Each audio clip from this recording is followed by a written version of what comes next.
We're live on Facebook, so we're going to go ahead and get started. Hello, everybody. Thanks for joining us today. I'm Ashley Jones, the Managing Director of Community Programs at the Venture Center, and we've got a great workshop for you on the top tips for selling your business.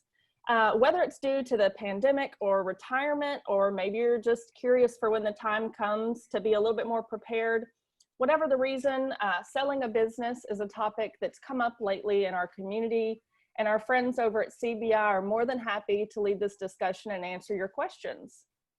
We have two experts here with us today, Shep Campbell and Ashton Woodward, both with CBI, which is Confidential Business Intermediaries.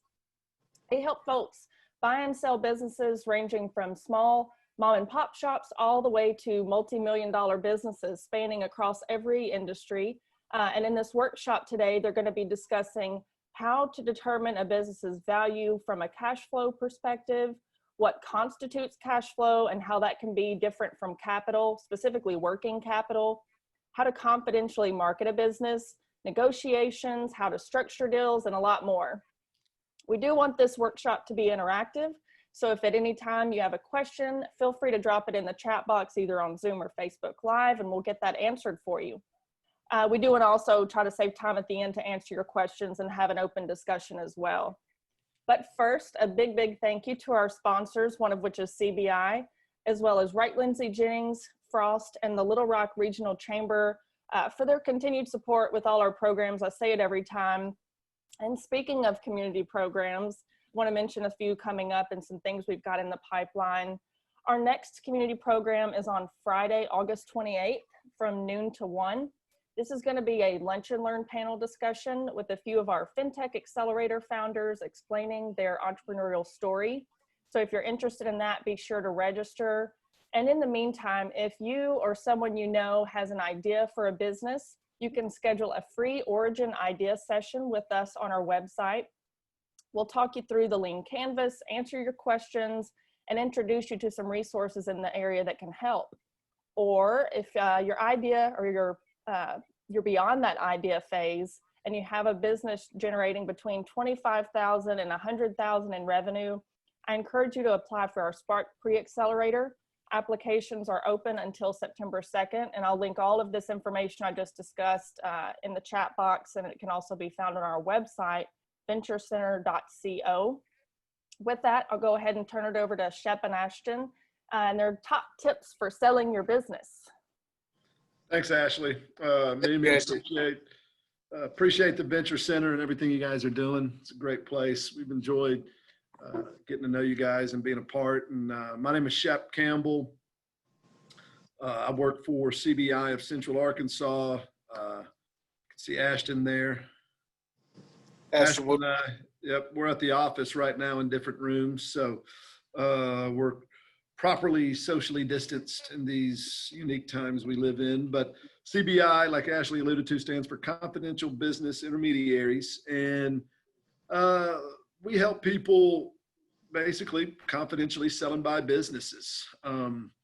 We specialize in, as you can see, their business sales, like we say, from the main street to the middle market.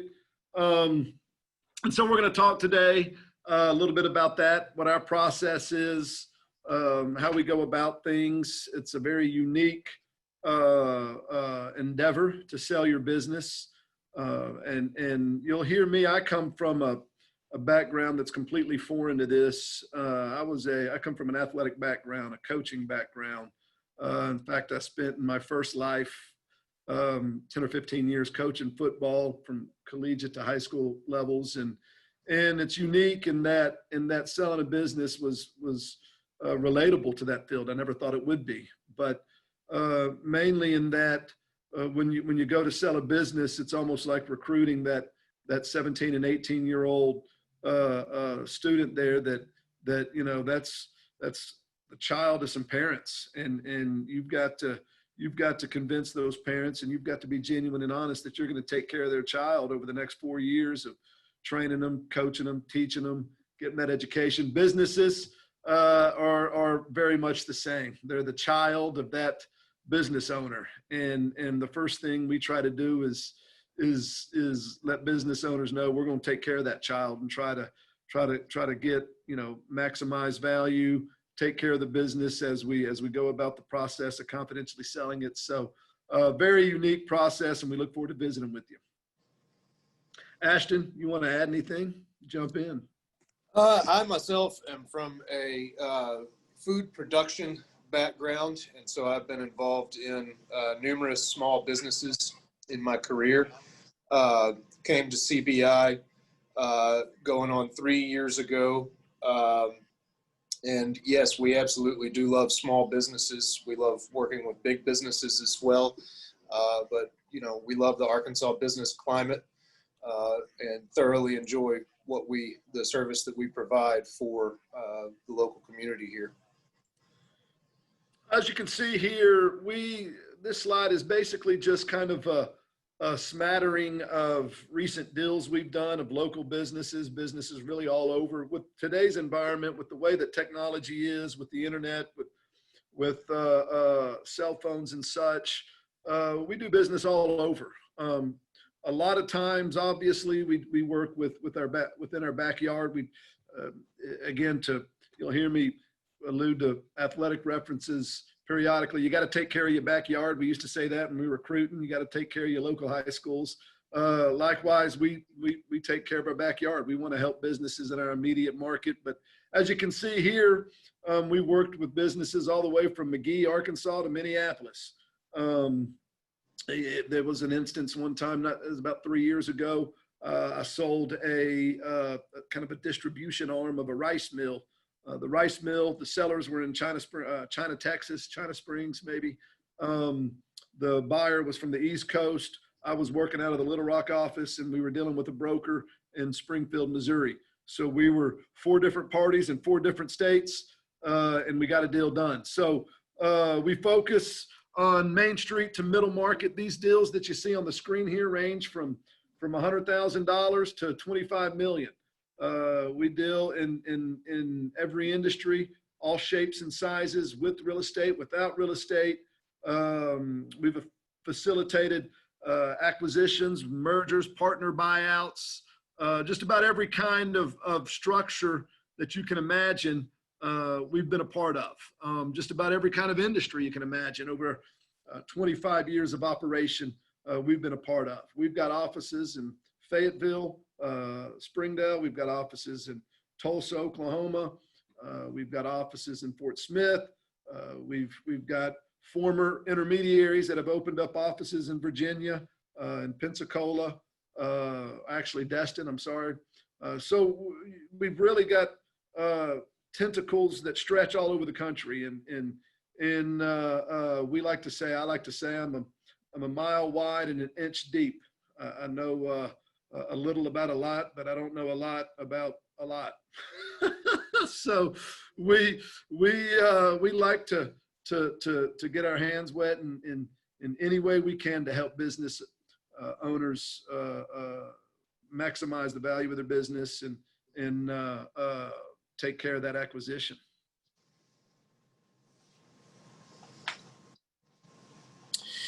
So one of the things that we get questions about talking in our day-to-day lives with people about buying and selling is, who is selling? What does your average seller look like? And I really don't think that there is, Shep would agree with this, there is no average template as far as what a seller looks like. Immediately what comes to mind is people would speculate that age has a lot to do with it. Yeah, the baby boomers are a considerable part of our seller base, but right now what we are seeing across all industries is that people are retiring younger. There are a lot of people who are choosing to work longer in life as well because they feel like it keeps them young. So there's no real cookie cutter template to this. Age is almost secondary to wanting a change of pace. That's one of the things that we hear on a repeated basis, is that people want a change of pace. We deal with a lot of people who are serial entrepreneurs. They build businesses to sell them, And, in doing so, they may participate in 3, 4, 5 businesses, all built to sell. Once again, that's somebody we refer to as a serial entrepreneur. This is something that we've seen a lot in tech. There are a lot of people in tech that build towards an exit and then repeat that process should they find that exit in a sale or a merger and acquisition deal.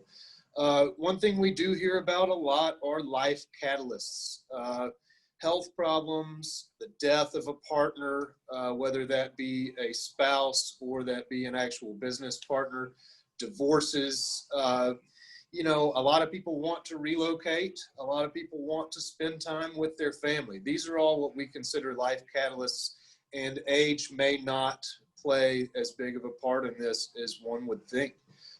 So another aspect that we deal with from time to time, although it is rare to see one to fruition, is the 1031 tax-free exchange. This process enables a business owner to sell and buy back into a business of similar value and attributes. However, like I said, this is not something that you see come to fruition all that often. Shep, if you will, go to the next slide, please.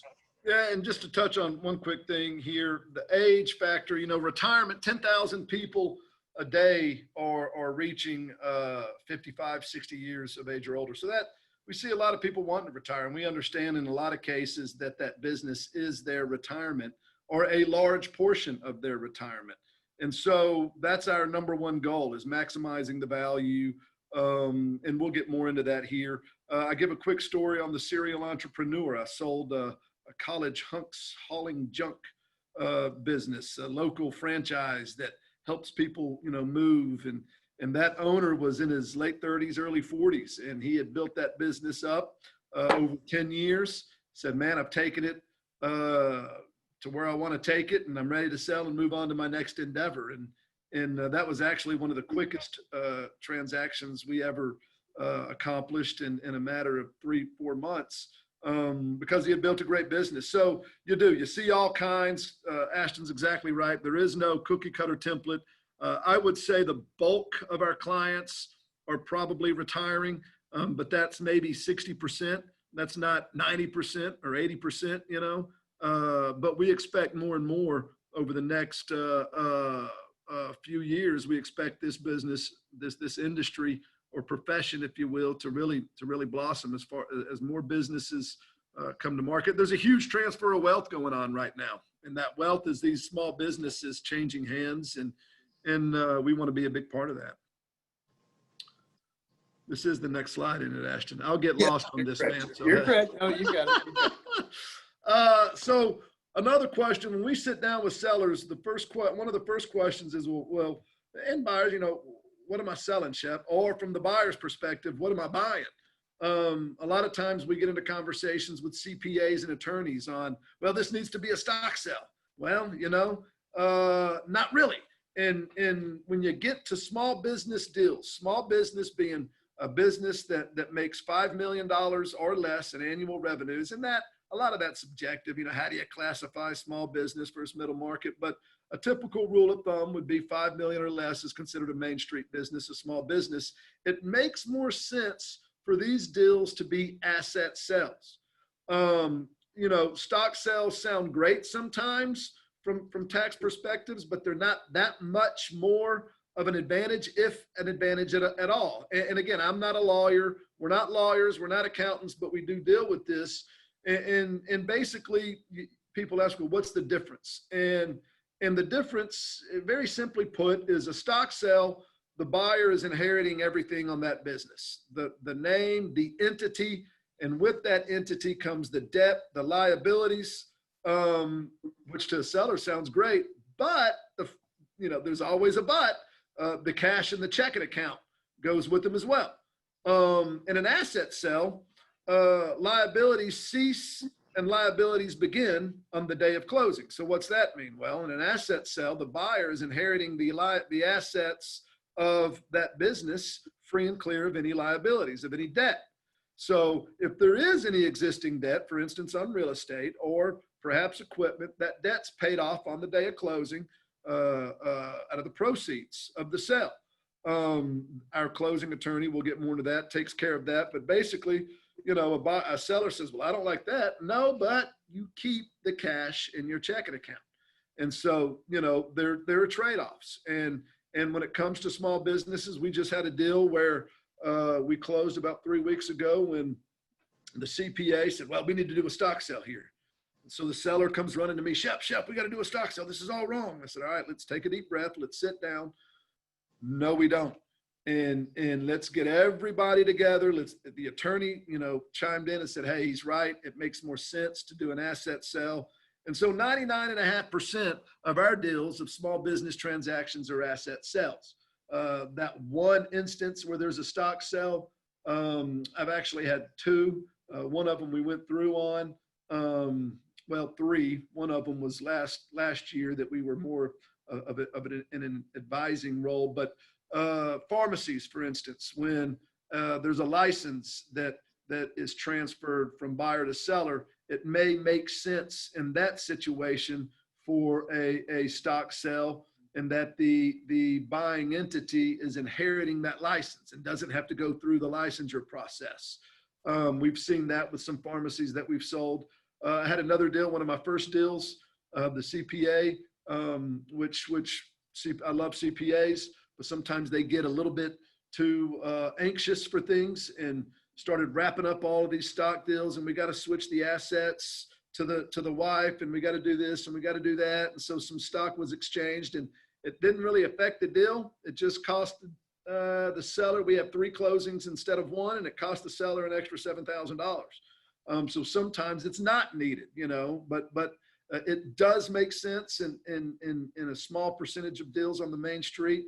Most of your middle market deals, if they're publicly traded companies, will involve stock sales. So it just kind of depends on the nature of the business. But for what we do most of the time, it makes more sense for the business to be an asset sale. And that's typically what you're dealing with most of the time. The assets that trade with the business or that transfer with a business include both tangible and intangible. And we'll get a little bit more into that. Your tangible assets are your hard assets, your furniture, your fixtures, your equipment. And that stuff is simple from your hardline phone that nobody ever uses anymore to $1 million piece of machinery. And then real estate is a big part of those tangible assets. Your intangible assets, well, that's your name, your phone number, your reputation, your cash flow, your revenues, your customer base, those things that you can't really put your hands around, but they're just as valuable and oftentimes much more valuable than even your tangible assets. So, what are you selling? If you're a business owner, you're selling your business, you're selling your assets, your tangible and your intangible assets. And in 99.5% of the cases, it's going to be an asset sale. Ashton, do you have anything on that you want to add? Well, I think to go back on what I consider to be the most important part, what you said in the beginning regarding the protections that an asset sale has for the buyer. Liabilities cease on the day of closing for the previous owner and begin on that day of closing for the new owner. The quote unquote skeletons in the closet that people associate with buying a business. Well, am I buying somebody's secrets? Am I buying somebody's mismanagement? That all it ceases and separates on that day. That's right. That's a good point. I've heard of horror stories of people buying a business, and then 2 weeks later, the IRS comes calling for $20,000 of back taxes. That shouldn't happen if you're doing things the right way with an asset sale, because those liabilities that existed prior, they stay with the seller. And as the buyer, you're taking over with the clean slate. And we have a closing attorney, again, we'll touch a little bit on that. And she's running lien searches. She's running, past tax searches. I had a business where a tax issue came up. The seller owed $8,000 on a boat that they had bought through the business, and that came up in the lien search. So she had to pay that off prior to closing, So there's a lot of things that pop up, but yeah, that's the big thing to take from that is it's a clean slate for the buyer. You're not buying skeletons. You're not buying past issues. And from a seller standpoint, It's motivation to start paying down debt in advance, to prepare your business to sell rather than waking up one day and saying, I need to sell. Go ahead. So just as we've discussed, who is selling businesses, often in that same scope, we will get asked who are buying, who are the buyers that you guys are representing. And just as I mentioned with sellers, this category is uncategorized. There is no cookie cutter template here either. The older baby boomers are leaving behind massive amounts of wealth that we've already stated. Simultaneously, you've got their children, 30s to 40s, that are looking for ways to increase their life quality. One of the ways that people consider to do this is buying a business. So yes, we do see a lot of buyers at this point in time that are in their 30s to 40s and are the kids of baby boomers. Corporate refugees are people we deal with a lot. Actually, some of them have gone on to become our brokers as well and do deals within CBI, in repetition. People who are looking to exit the rat race, strike out on their own, and maybe use the BORSA plan. And this is something that a lot of people have not heard of. BORSA stands for Business Owners Retirement Savings Account. And what this enables a prospective buyer to do is leverage their existing retirement account that they have accumulated for years and years, maybe working for a corporation, say, and you can take that and use it tax penalty free towards buying a business or even recapitalizing an existing business. So the BORSA plan is something that, can really help people buy. And it acts as a great incentive to do that because people feel like they can do better with that retirement account than the market can. Owners of competing businesses are big buyers. The term that we use in the industry for people who want to buy into repeatedly buy into a particular industry is a roll-up. So we do see a fair number of roll-ups where you've got a big buyer active in a particular ingredient or in a particular industry, and what they're wanting to do is just increase their market share. Another reason that people want to buy rather than starting new is the perception of getting a deal. A lot of buyers see the lack of startup hassle and startup cost as being a great incentive to buy. And so these are just savvy business people who understand that, at least their mentality is that they're getting a better deal in buying an existing business rather than starting one from the ground up. We do work with a lot of PEGs and PIGs, which are private equity groups, private interest groups. That would be defined as a group of people who have put their money together, usually under the watchful eye of, say, an attorney or a CPA, and they are interested in also particular industries. I've recently been dealing with a private equity group in the sale of a machine shop that I have listed, and they are buying up machine shops at an alarming rate across the United States. Shep, I know for a fact, has done some deals with child care centers. Shep's actually a leader in the Southeast in the sales, the brokerage of child care centers. How many of those have you done, Shep? Oh, probably at least 5 that I can think of, 4 or 5 right. in the past couple of years. And he sees a lot of interest from private equity groups in that particular industry. So once you're known as a broker representing a particular niche industry, you can really buddy up to one of these big buyers and do repeat business with them. Sorry, Ashton. Go ahead. No, go ahead. Well, and just to kind of reemphasize something that we said earlier, there's no cookie cutter template. You'll hear us use that phrase a lot because it is so varied. I visited with a buyer last night for about an hour and a half. We had a great conversation. This guy's 62 years old and looking to buy a business. I'm like, man, what are you doing? I hate retirement. I've been retired. I'm ready to do something. I want to own my own business. So this is not something you can really, put into a box and tie a pretty bow on and say, hey, this is what it's going to be like, because it's so varied. The businesses are like people, because in many cases, businesses are people. They're snowflakes. Everyone's different, and every situation's unique. And I've probably been a part of, I was talking to our office owner. Connor Grimes is our office owner here in Little Rock.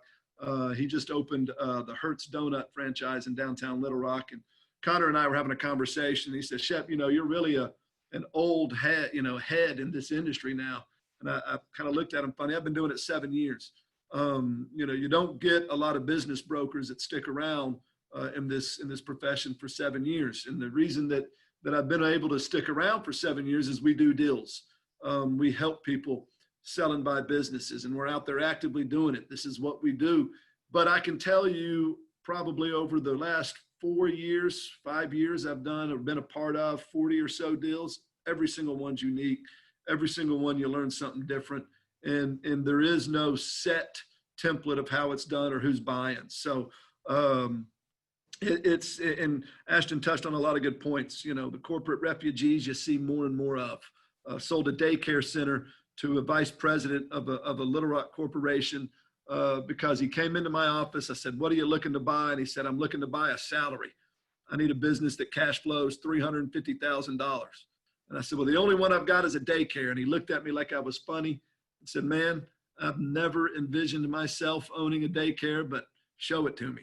And we qualified him, showed him the business. They ended up buying it and have been running it successfully ever since. So you just never know. You never know what's around the next corner. And that's kind of what's fun about this.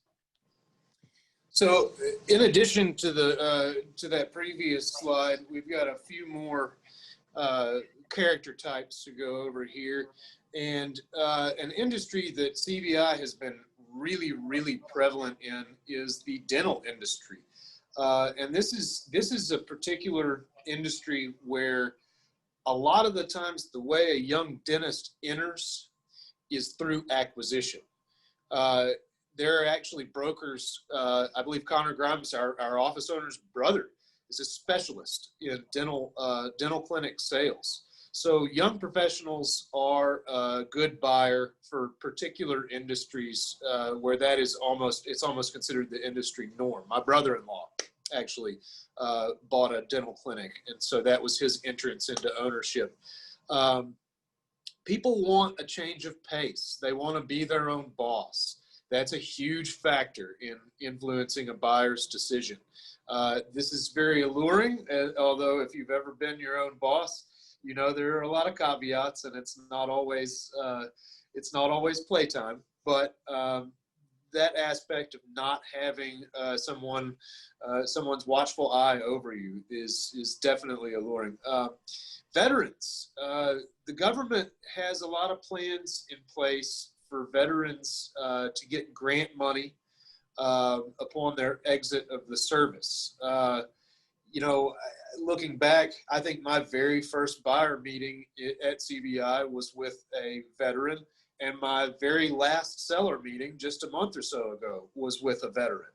I don't know what it is, but veterans, upon leaving the service, they are just ready to embrace a challenge. And many of them choose to go this route because of the incentives that the government gives for them to purchase businesses.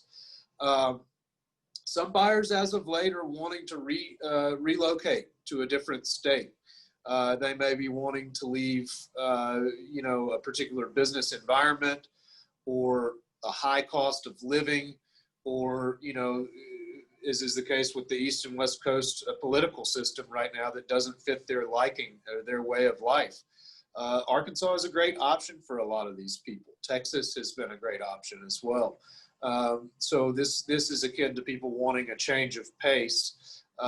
But, buyers just in general are, as we have mentioned several times, people wanting cash flow. They want to buy a salary. And in doing so, they can do two things. They can pay themselves, and they can pay down the note on the business. So without going too much further into that, we're going to come back and touch on cash flow numerous times. Shep, if you will, the next slide. I want to So, jump in really quickly, if you don't mind, Go ahead. guys. We have Go a ahead. question from the audience. Slide or two ago, you talked about roll-ups. And so the question's about roll-ups. Are you seeing specific industries with a lot of roll-ups? And if so, which ones? yeah, so there's a lot of roll-ups, a lot of acquisitions in technology right now. You're seeing a lot of publicly traded companies out there rolling up startups or ideas. There's a lot of dental groups and pharmacy groups that are buying dental clinics and practices all over the state of Arkansas. Childcare has been one. Yep, healthcare, a lot of pharmacy. I said childcare, Shep. Childcare, yeah, childcare, definitely. They have these, you'll see these massive carriers that have 400 centers nationwide. They're looking to get in to other markets. So, locally we see, we visited with some folks in construction. We recently did a deal with a builder who acquired a concrete company so now rather than contract out, the concrete he needs to pour, he's pouring his own concrete. So strategic buyers you see a lot of in the construction field as well. And then a lot of times it's just kind of dependent on what business you have listed. We did one for insurance, an insurance agent going out and buying other independent agencies. So it's really varied, and every industry has their layer of strategic buyers looking to roll up good deals and profitable businesses.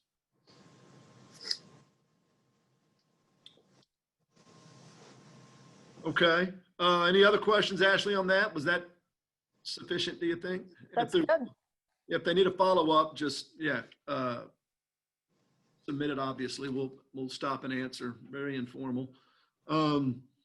So now the question is, well, how do I go about selling my business? What do I do? What's the first step? And we've developed a process, over the last 25 years that our company really implements into each broker. It is a process. There is a procedure that we followed. I'm a big fan of the process. For you football fans, Nick Saban, University of Alabama, probably the most successful program out there right now.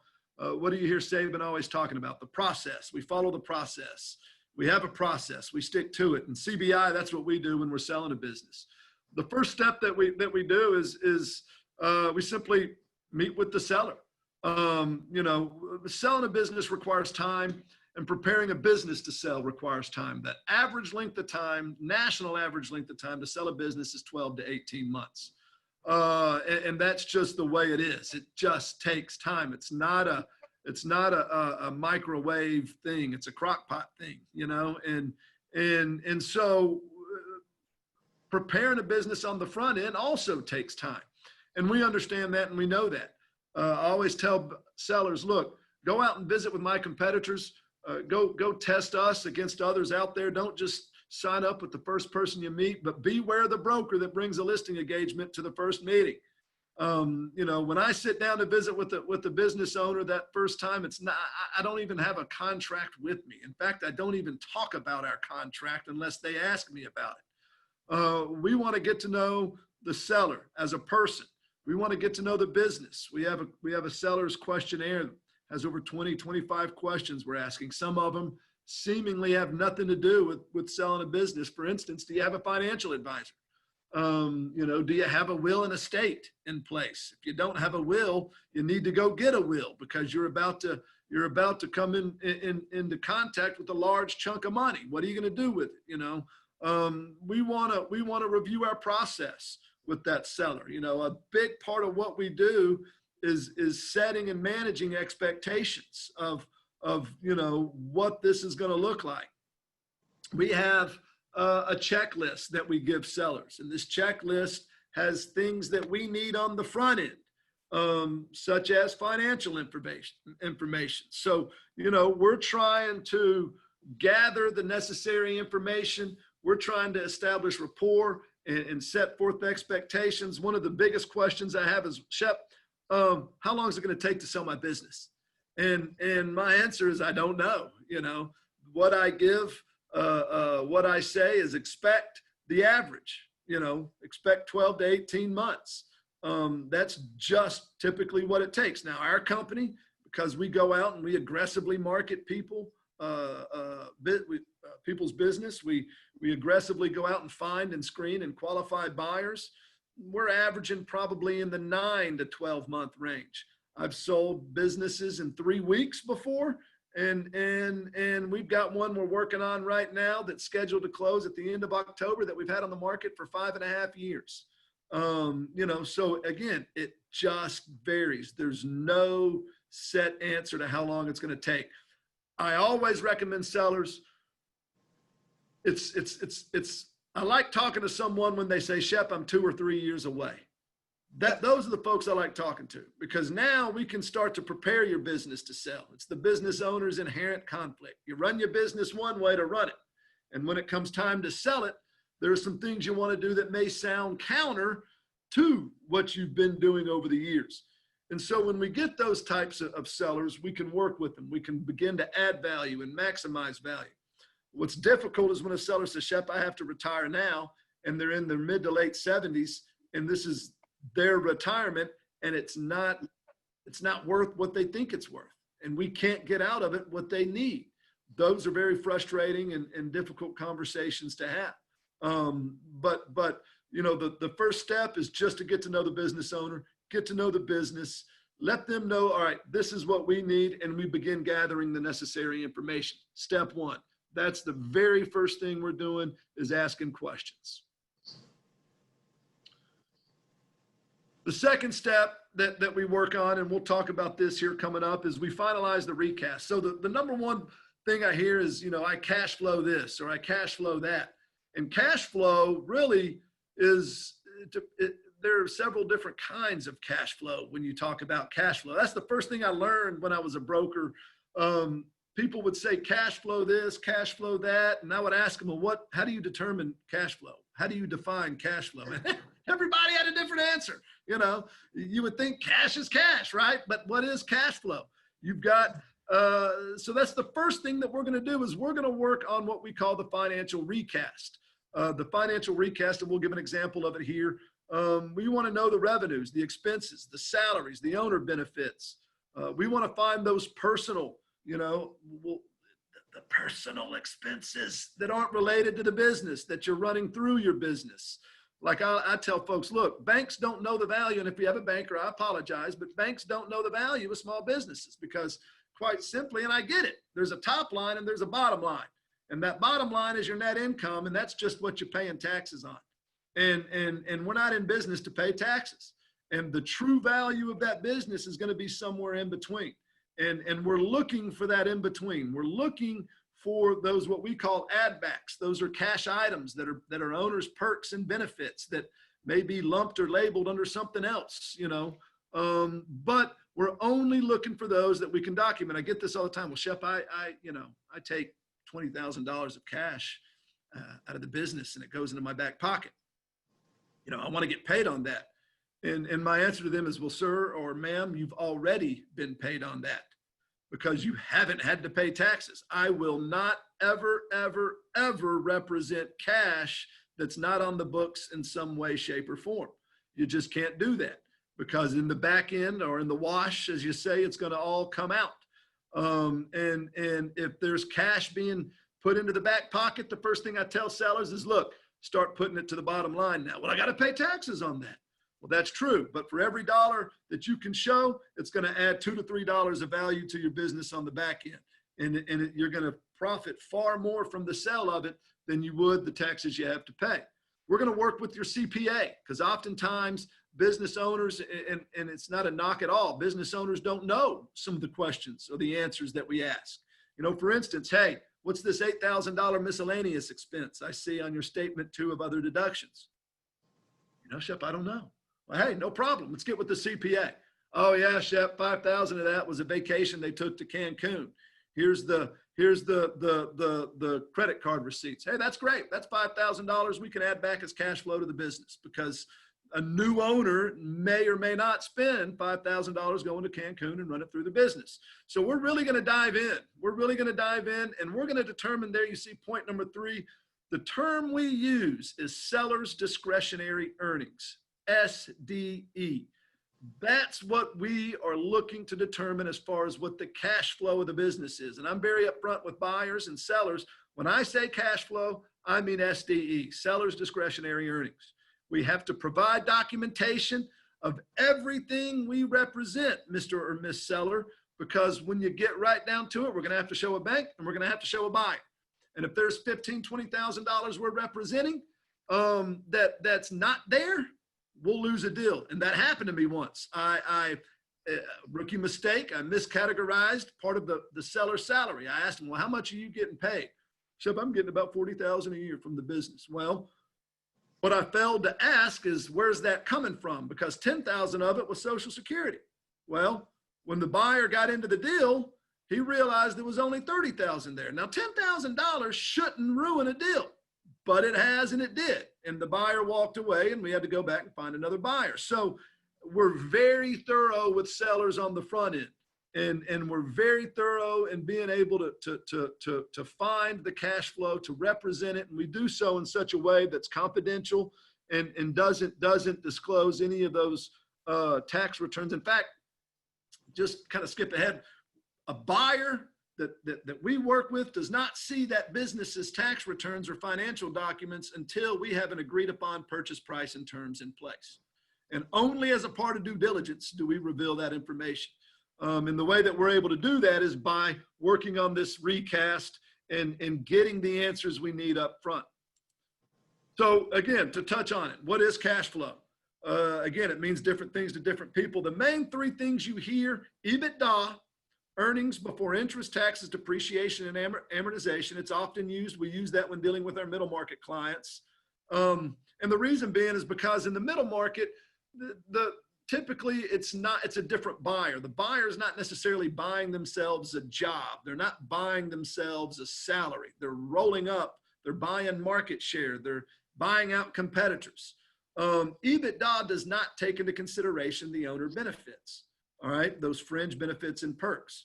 Another term that people use for cash flow that's not really cash flow is the net income.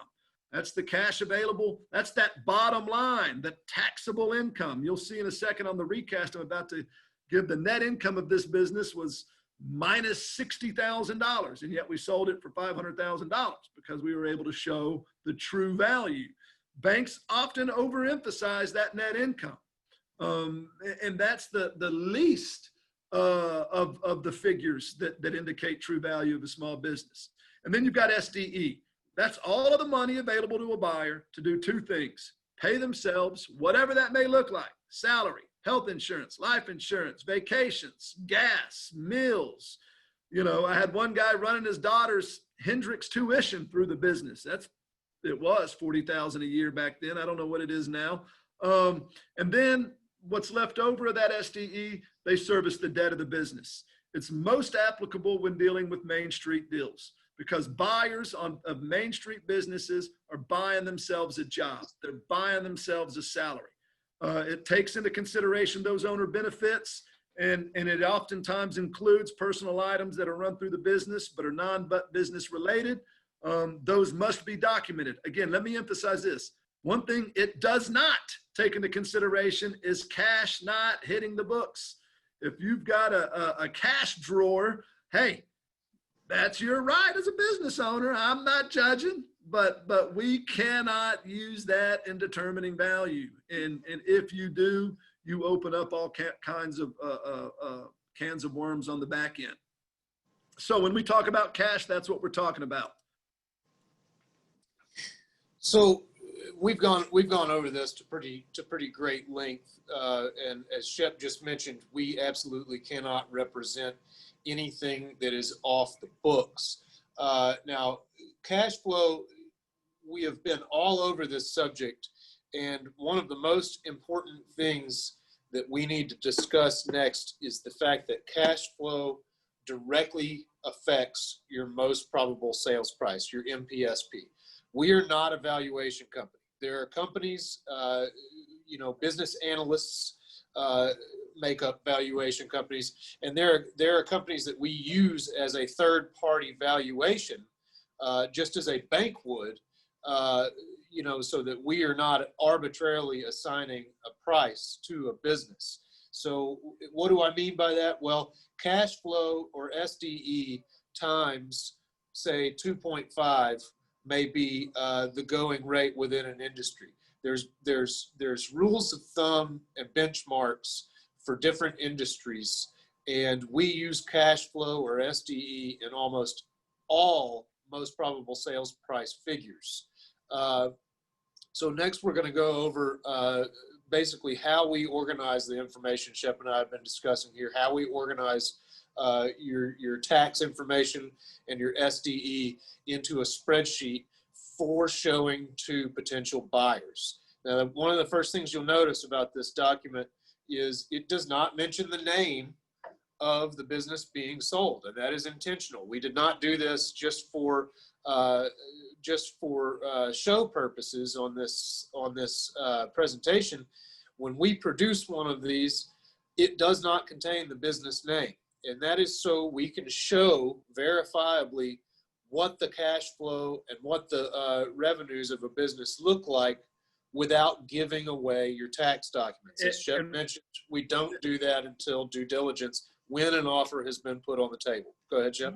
And one thing to keep in mind, cash flow is different from working capital. This is not the working capital that the business needs to operate on a monthly basis, okay? That basically turns into cash in the checking account when you sell a business.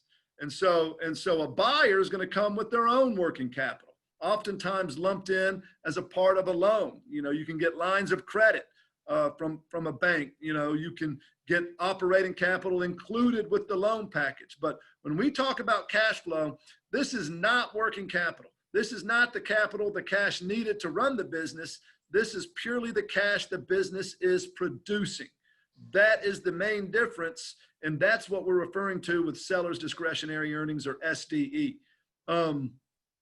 Totally separate from working capital. You got $50,000 in the bank a month. That's what you need for your working capital to feel like you need to cover payroll and incidentals and utilities and all of those cost of goods and operating expenses. Well, that working capital fluctuates and stays within that, $50,000 range, but that's not what your cash flow is on a monthly basis. Because when we sell that business, whatever that cash in the checking account is that was working capital now turns in to your money.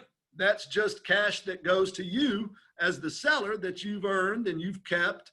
And again, that's where that asset sell versus stock sell comes into play. You're keeping that operating capital. You're keeping that cash in the checking account.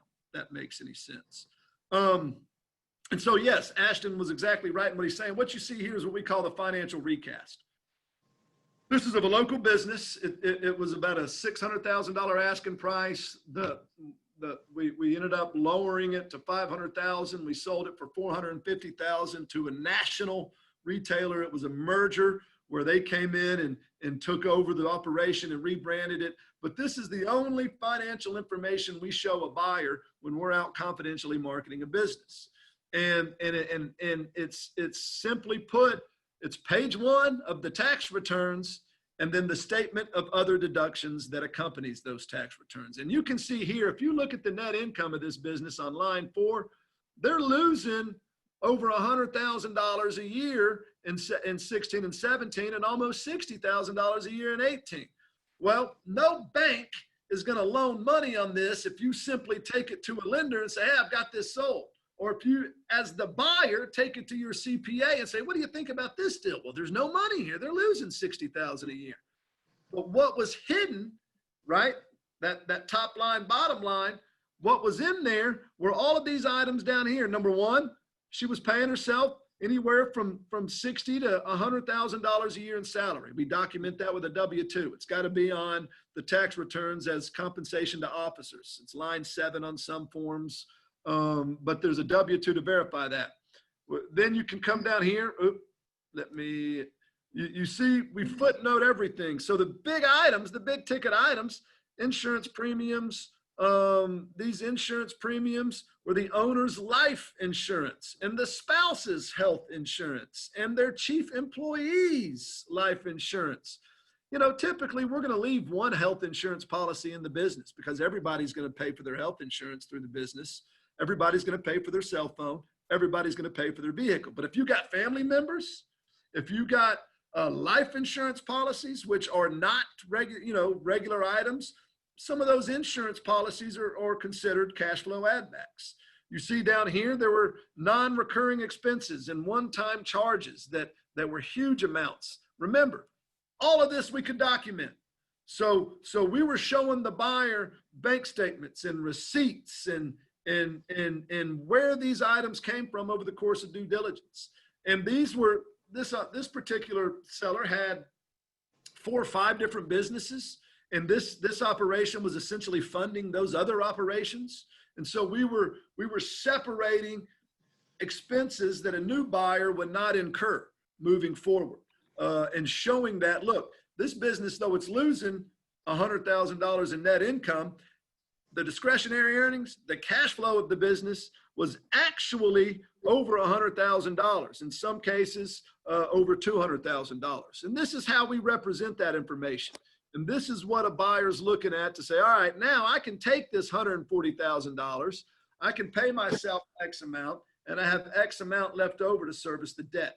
You can see we take into consideration depreciation, amortization, and interest.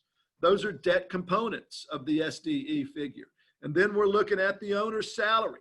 You can see here the seller's net discretionary earnings includes the following additional fringe benefits and perks. These line items indicate cash flow from the company to the owner. So another piece of advice I give business owners is, look, we can represent those items, but if we really want to be clean, let's trim the fat and let's build up the net income so we don't have to do as much explaining on the back end. You know, now I'm not afraid to explain and I'm not afraid to argue and go to bat if we can document it. But a bank sometimes has a hard time with this. And a bank, sometimes you really gotta provide over the top documentation, and they may exclude some of it. Whereas if you've got a strong foundation, and I call the net income the foundation, because this is the first thing you're building your cash flow off of. If you've got a strong foundation, that means you got cleaner books. That means it's going to be a little bit easier over the course of due diligence and financing. But again, we got this sold for 90% of what we were asking for it. Because we were able to document and show the true value and the true cash flow of the business. There's that top line, there's that bottom line, and the story somewhere in between. So once we've gotten that in place, the next step is determine the value. Now keep in mind that process could take 3 months. We kind of work at the seller's speed. But when we determine value, this is often the hardest part because, you know, again, I remember sitting in living rooms of parents when I'd be recruiting, and little Johnny was just the best dadgum football player out there on the field, when quite frankly, little Johnny couldn't play dead in a Western. You know, how do you tell them that? You know? Sometimes business owners get a little emotionally invested in their business, and I understand that. It's your child, it's your baby, it's what you've grown and developed and built from the ground up oftentimes. Business owners see what the business can do, what the potential is, and sometimes may tend to overvalue that. You got to keep in mind, buyers oftentimes don't know. They don't know, and they're not going to pay for what the seller, who's emotionally invested in it, says it potentially can do. They're going to pay for what it has done and what they think they can do with it, because everybody thinks they can do something better than the next person. So where do you begin? Where do you begin with value? Simply put, kind of what we've been talking about. Buyers want to buy themselves a job. So what does that mean? They want to pay themselves and they want to get out of debt. And so when we're looking at a listing, a potential listing, and we're looking at that cash flow, we have to be able to show enough cash flow to meet those 2 immediate needs: pay themselves and service debt. And so once you meet those 2 needs, now you look at placing a number on the business. And I'm not going to dive a lot into number 1 there, independent third-party business appraisal. Some businesses that we look at qualify for that. And that's when the goodwill of your business is valued at 300,000 or more. And how do you determine goodwill? You have to use the bank's formula in this, even though it's not really what I think a true measure. The bank's going to take your hard assets and they're going to take the value and they're going to subtract that. And if the value, the asking price, the agreed upon purchase price is $300,000 or more than your hard assets, then there's going to have to be an independent third-party business appraisal in place. And so oftentimes we'll head that off on the front end by getting ours done. Now, it's not CBI's. We work with the seller through another company that's an SBA preferred company that's one of the leading companies in the country. And that way we can control the process. And I've had it where we had an appraisal in place. Number one, it makes it easier negotiating with that buyer when you can say, here's an independent opinion. It's not ours. It's not the seller's. But number two, when the bank, they may or may not accept the appraisal we have in place. 9 out of 10 times they will, because of the company we use. They've probably used them too. But if they don't, and let's say that bank's appraisal comes back less than ours, well, that buyer's going to say, I'm not overpaying for this business. Well, you're not. Just because the bank has one that's lower than ours, here's ours. What makes theirs better than ours? And we'll sit down and be able to have a bullet in our gun to fight with when that situation comes. And it happens with real estate. It happens with businesses. So sometimes the independent third-party business appraisal is needed. Most of the time, we provide our opinion of value. And that's when we begin to look at certain rules of thumb and metrics. So how is value determined? Simply put, like many things, it's subjective. Industries provide rules of thumb. Industries provide multiples. Industries provide comparables. And we will pull from a wide variety of resources and begin to analyze that. And we're comparing it basically to one of two things. Businesses are typically priced as a percentage of your total sales based on the tax returns. We typically look at the last 3 years' tax returns. If no returns exist, we're looking at a yearly profit and loss statement, and then a multiple of cash flow. And multiples will be provided both on the EBITDA and the SDE, which we've talked about. We're going to use that SDE multiple 99.9% of the time. Restaurants never use cash flow with the restaurant. We always use top line sales. There's so many different variables with restaurants. But we're going to look at that, those rules of thumb. We're going to look at that SDE inventory. Sometimes it's included, sometimes it's not, depending on the industry. Equipment, that's one of the biggest misconceptions out there. Equipment is rarely ever used as part of the asking price. Well, Shep, I spent $2 million on my equipment. Yes, sir, but it's only producing $500,000 of revenue. So how much is that equipment really worth? Or well, Shep, this is valued at $1 million.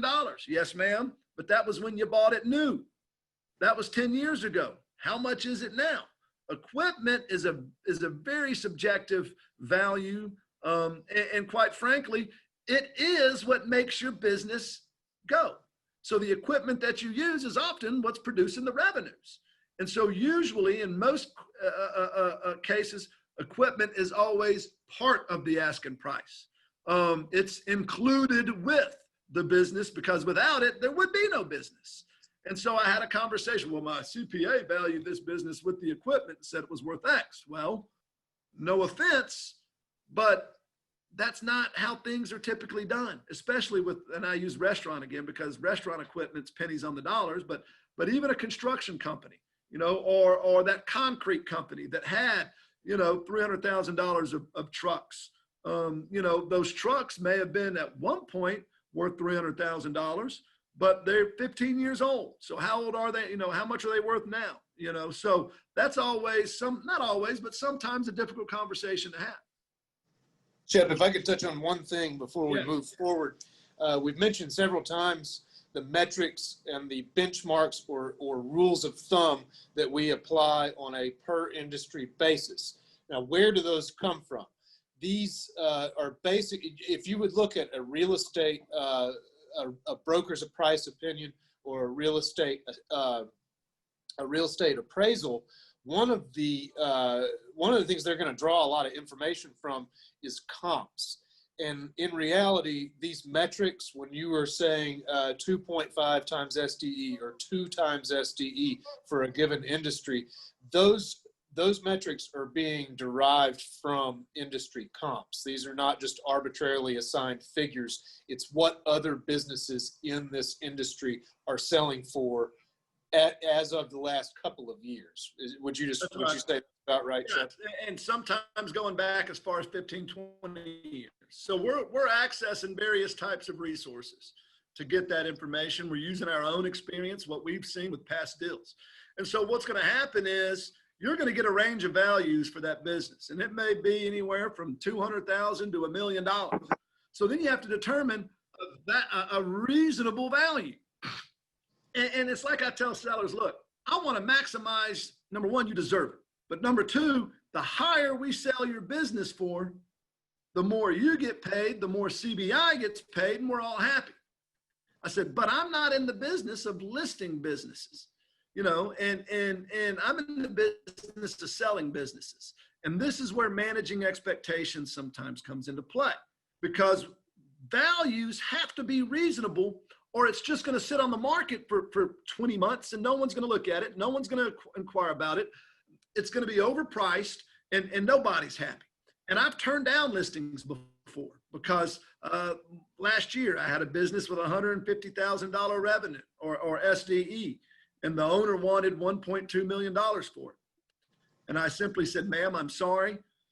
You're asking for over a 12-year payoff. That is significantly overpriced. And I'm not just pulling this out of left field. I'm showing her comparables. I'm showing metrics. I'm going over this formula here we're going to review. And still, nope, it's $1 million. And I said, ma'am, look, I hope you prove me wrong. But I can't help you because I can't sell that business for what you want for it. It's just way out of whack.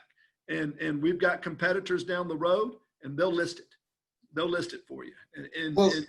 And so, we're going to try to we're going to maximize the value, but we understand it has to be reasonable.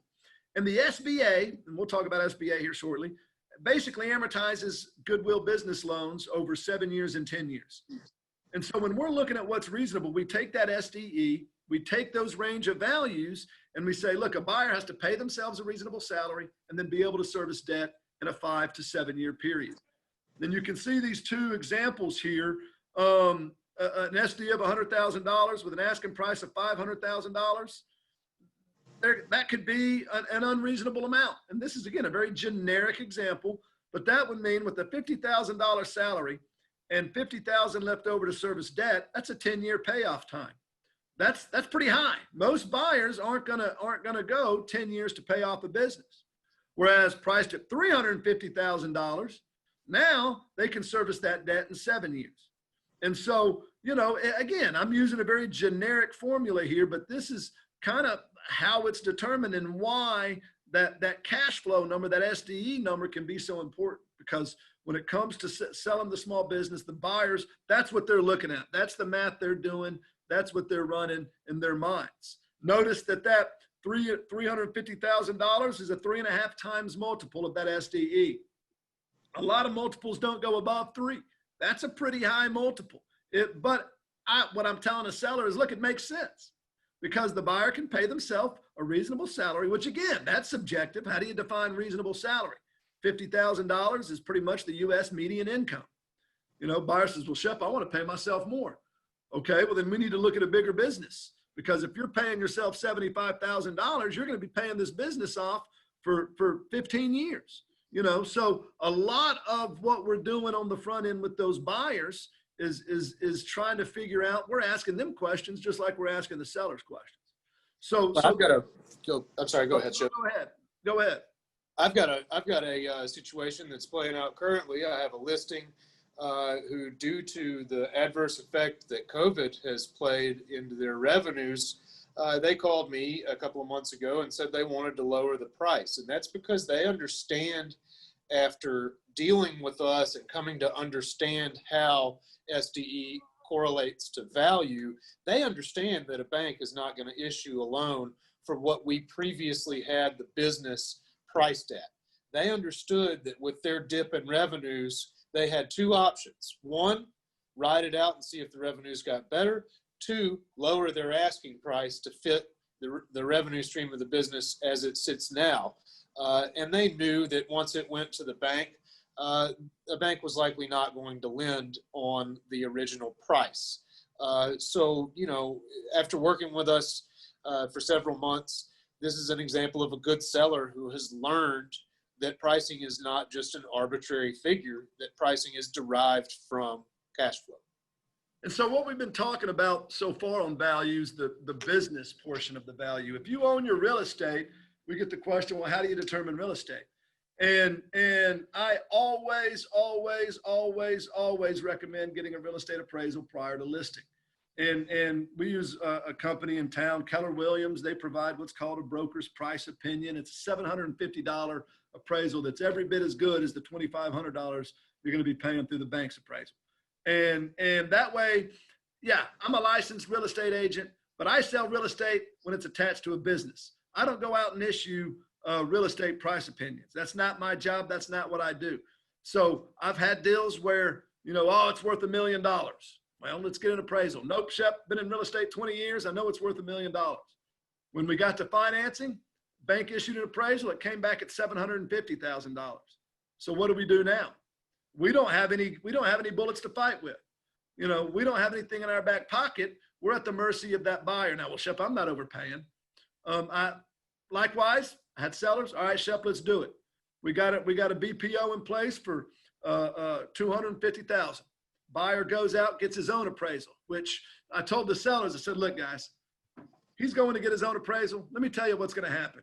And I like it because I sometimes I feel prophetic when it's really not. It's just experience. But he's going to come back with a lower appraisal. He's going to ask that we lower the price to meet his appraisal, or he's going to walk from the deal. We're not going to do that. We're either going to counter back at our full price, or if y'all are willing, we'll meet him in the middle and we'll get the deal done. Lo and behold, that's exactly what happened. The sellers, oh, Shep, how'd you know that? You know, oh, well, I'm smart. Not really. It's just we've been around the block a few times. We know how it works. You know, their appraisal came back $100,000 lower. The buyer said, I'm lowering the price $100,000, Shep. I said, no, you're not. You're either going to meet us in the middle or there's not going to be a deal. And lo and behold, we ended up meeting in the middle. So that $750 saved the sellers $50,000 if you want to look at it from that perspective. It's always important to have market values when you go to bat with the real estate. And basically what we do is once we get that real estate value, it's simple. You take the business value plus the real estate value, and that's what you push to market as your total asking price. Banks will never, ever take an existing real estate appraisal in their financing process, at least not in my experience. There may be some people out there that have had that happen. So they'll always bid out their own appraisal. And we had a guy on that example I gave you, the real estate came back at $750,000. The broker that gave that appraisal was from El Dorado, doing an appraisal on a piece of property in North Little Rock. Well, why is he driving 2 hours to a totally different market to give an appraisal? Because he was the lowest bidder. And that's who the bank could, you know, that's who the bank hired. So we try to control as much of the process as we can. And I've formed a relationship with the guy that does it here in town. He and his assistant, they're fantastic. You know, we try to get that and work through them when we have that situation arrive with real estate. But that's really how it's determined. Your business price plus your real estate price equals the asking price we go to market with, and that's what we market to buyers. So once we get all of that in place, then we go to marketing. And when we market a business, we do it confidentially. We do it, and we'll show you an example here. It's basically a three-pronged attack. We have the internet. That's where buyers are coming from. We all remember, at least I do. I'm sure a lot of you out there remember the yellow pages. You know, when was the last time you saw a phone book? You know, the phone book expired with Steve Martin in the movie Jerk, you know, when he got pumped up about being in the phone book. So buyers don't come from phone books anymore. The yellow pages are online now. Everything is done via the internet in a lot of cases, but we don't rely solely on the internet. And you can see here, There are websites devoted to business sales.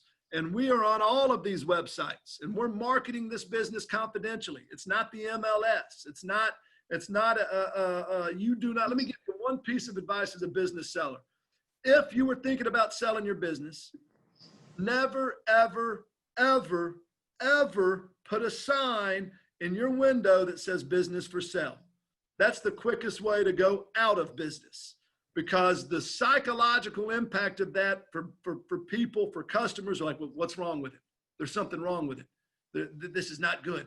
Never put a for sale sign up, whether it's on your land and your window. Never do that. It has to be done confidentially. That's really the only way to maintain your business over the process of trying to sell your business. We then use the local market. We have a way to reach out to competitors and similar businesses, those roll-up candidates we were referring to earlier. We do it through direct mail, through email, through LinkedIn, through cold calling, through personal contacts, through our network. And then we have a CBI database. Our database is something that's been formed over the last 25 years. We've got just under 40,000 contacts. Not all of those are qualified, but several thousand of those buyers are already qualified as being financially capable. We reach out to them, to people that have inquired. When I list a construction business, I go straight, or a childcare business, I go straight to the database and pull up past construction and childcare businesses that I listed, that I know people inquired on, some of which I've qualified and can disclose to, some of which I have not qualified, and we'll work on qualifying them. So it's a three-pronged attack: the internet, the local market, and then our database. That's where we're going to go find these buyers, and we're going to pound the concrete. And that's why we can typically get deals done quicker than the national average. Oftentimes when a business is first listed at CBI, and we are doing what we refer to as internal due diligence, that's where we're meeting via teleconference with our other satellite offices. A broker may have a buyer for any given business prior to that listing engagement even being signed. It's like Shep said, if a childcare business is listed, he already knows who he's going to go show it to. If a machine shop is listed, I already know who I'm going to show it to. So our knowledge of buyers may precede the actual listing. It's kind of what came first, chicken or the egg type scenario. Well, yeah, you have to have the listing, but you also have to have the buyers. So this is really like you got to have your chicken and your egg almost simultaneously if you want to have a rapid turnaround. Otherwise, it does go onto the market, and those deals do typically take a little bit longer to find a good buyer. The figure that we have seen, and Shep and I have discussed this, pretty thoroughly. We see about 1 in 16 buying. So out of 16 inquiries that we receive, 1 will be a buyer. So just an interesting tidbit there. This is this document that Shep has pulled up is actually from one of my listings. Now, see, Ashton was in charge of this slide, and he puts his business on there to market it to you guys. Of course. So I see how it works, dude. I see how it works. I'm just trying to do my job, Shep. So one of the things you'll notice about this listing is nothing is mentioned that divulges the name of the business, who owns the business, or even in this particular instance, we're not going to list what exact town it is in. And that is because any competitor of that business would automatically know who it is that is looking to sell. So when we say, we're confidential business intermediaries, that term is not taken lightly. If you could figure out who this business is just by reading this, I've not done my job appropriately, and I've divulged too much information. Oftentimes, we will take this document prior to pushing it out onto the interweb or prior to showing it to qualified buyers. We're going to take this document, we're going to go to the seller, and I'm going to say, I want you to pick this apart. I want you to look this over and tell me if there's anything that is divulging too much information. So if we could, Shep, we're going to go, Shep has left the room. We're going to go on to our next slide, which is about the vetting of buyers. And this is one of the most important things in our process The vetting of buyers, I might have to go in there and shift the screen for it. The vetting of buyers at CBI starts just like with the sellers, with a meeting. You have to bring them in, you have to get to know them one-on-one, you have to look for what are their motivations in buying, because there are a lot of tire kickers out there. There are a lot of people from within any industry who want to inquire on a business, and really all they're wanting is the inside gossip.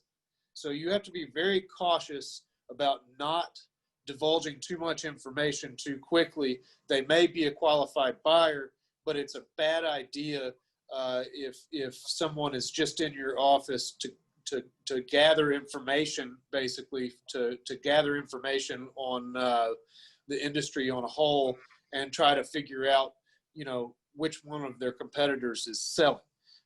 So, there are some things that we have to be very cautious of with the vetting. Now, one of the first things that we're going to do when, Shep, if you will, advance one slide.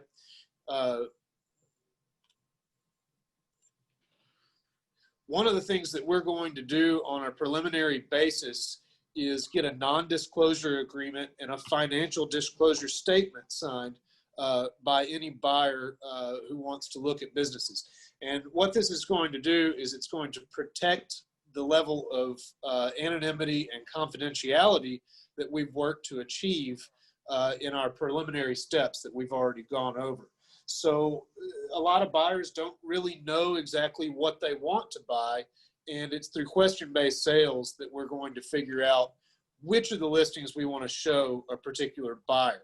Now, financial disclosure, that's extremely important, because we're not going to show your business to someone who doesn't have the resources to buy it. That would be basically just spreading the word without any reason. So, disclosing the business happens only after the NDA and the financial disclosure is in place to make sure this person is capable of buying. And a common misconception is the buyer is going to say, well, I need to see your tax returns. If you're trying to sell the business on your own, the last thing they need to see are your tax returns. Again, for reasons we've been over. So how you go about disclosing that business and the information is important. And that's why we qualify. We're very aggressive in screening and qualifying. And we put everything in a confidential online deal room. So it's not printed out. It's not loose papers we're handing. It's stuff that's online that we can monitor, that we can track. And in that deal room, there's not that confidential private information. There's the financial recast. There's a confidential business review. There's an asset list of the equipment that's going to transfer. Anything else that, a seller's disclosure statement that talks about the material facts and conditions. And so the buyer gets in there, looks at it, and just like everything else, there's a process. If they like what they see, then we get together with the seller. We set a buyer-seller meeting. And it's very casual. It's very informal. It's a fact-finding mission for the buyer. They've got their questions. They're going to ask the seller. The seller's going to be eyeballing and sizing up that buyer. And basically, we just get together. And after that meeting, we don't talk about the purchase price and the terms at that point. It's just a chance for the two to meet, because after that meeting, if the buyer's still interested, there may be a couple of follow-up questions, but we're going to be looking now to write a contingent offer to purchase. And that's kind of where the rubber meets the road, and you start getting into the nuts and bolts of things. So the contingent offer to purchase and the LOI/addendum to LOI. This is a two-part document, okay, where the LOI spells out the terms of the deal, and the addendum and contingency page sets in place protections for both buyer and seller, okay?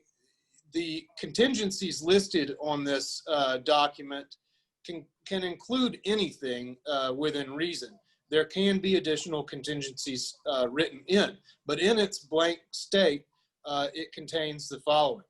Buyer obtains financing and applies for business loans in a set time period. So within 5 days, you're required by this document to go take this deal to a bank, at least one bank, preferably more than one banks. Buyer approves condition of all FF&E, tax returns, P&Ls, other financial verifications, are accepted. So within this document, what you've got is a setup where any contingency doesn't get initialed, you're off the hook as a buyer. So let's say you failed to get a loan from a bank after numerous attempts, you get to walk the deal. You're not on the hook to buy a business for which you can't get a loan. And so basically, we won't spend a lot of time. I want to move ahead here. We're nearing the end of it. But this is what our letter of intent looks like. We're spelling out the purchase price and the terms. And then once we get this in place, this is the addendum or the contingency page. And this document protects the buyer and the seller, as Ashton was talking about. It maps out the due diligence process. We can add anything from either side of the table that we need to, but we begin working on the closing date, kind of following this general roadmap over the course of due diligence. Because what's happening simultaneous to this is the closing attorney, who is a neutral party to the deal, doesn't represent the buyer, the seller, doesn't represent CBI. She'll draft the necessary documents, the purchase agreements from a neutral perspective. She's working on preparing those documents to distribute to the buyer and the seller's attorney for their review and approval. And then we're working on financing. And you always get to the wonderful world of financing at the end, and that can oftentimes be what takes the longest to get the deal done. And so this is just a general roadmap. I'm going to skip over this because I want to get to the end of it here in case there are any questions. But what I want you to take from this is we're very structured in how we go about it. This is not a willy-nilly, hully-gully gym class type operation. It's a process. It's a procedure. You need to be organized in how you approach things, because too many times really good deals fall apart for no reason at all, other than a lack of communication and a lack of structure to getting the questions answered and understanding what each side needs. Financing is always interesting. There are basically two types of loans. You're dealing with a conventional loan or an SBA loan. Seller financing is a big part of deals these days. It always becomes a big part of deals when under times of economic uncertainty.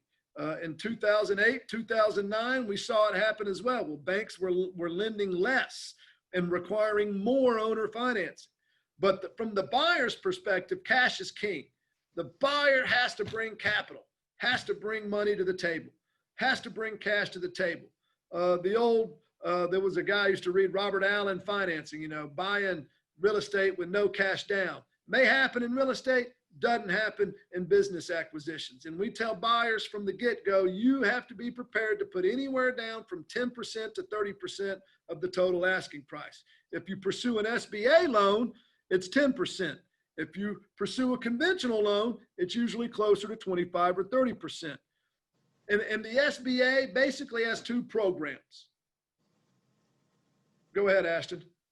I didn't say anything. Go ahead. You're good. Oh, sorry. I thought you were speaking. But basically, the SBA has two programs: the 7A loan and the 504. And there are other ones as well, but these are the primary two loans we deal with. The 7A loan being what happens when the business does not have real estate. The 504 being what happens when the business does have real estate. And so when the buyer comes, you want to know. You may not know exactly how much the buyer has available, but you want to ask the question, how much are you willing to put down as a down payment? Because if they're looking at $1 million business, or you're trying to sell your own business for $1 million and the buyer says, well, I want to put down $20,000, don't waste any more time. Do not waste any more time. They're going to have to put down at least $100,000, or you as the seller are going to be on the hook for a large portion of seller financing, some of which you may have to wait 7 or 10 years or longer to get paid on.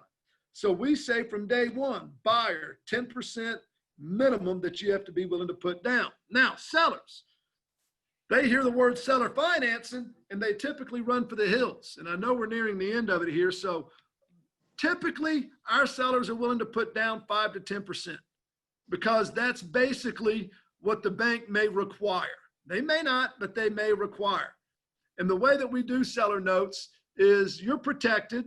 The common misconception is I'm not protected, or the buyer's just going to close the doors, or I just refuse to do it, when in reality, the bank may require it. Now, we've had deals where the bank came back and said, hey, we don't need it.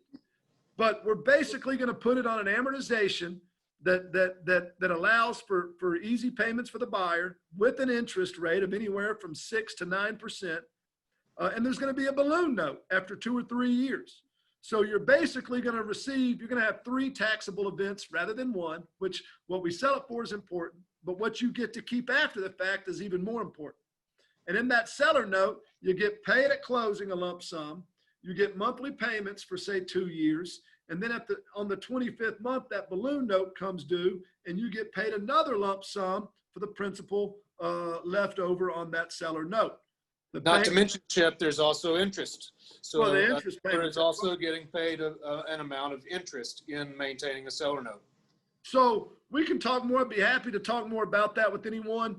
But the reality is that's in a lot of situations, we advised on a $25 million deal in November, and guess what? The sellers financed a little bit of it. And it was an all stock purchase. So it's a reality in the way that businesses are sold. But what's important is structuring it in such a way that the seller's protected, that the seller is a secured creditor, that the seller has legal recourse, and it can get you more of the asking price. And in the end, it can get you above and beyond the asking price through interest payments and through the tax savings that can be earned as well. Lastly, guys, we'll skip over that. We've come to the end here. Just a quick blurb from one of our clients. Sometimes when you do business and you tell folks you're from Arkansas, we take pride in that. But when you're dealing with national folks, sometimes they don't even know where Arkansas is on the map.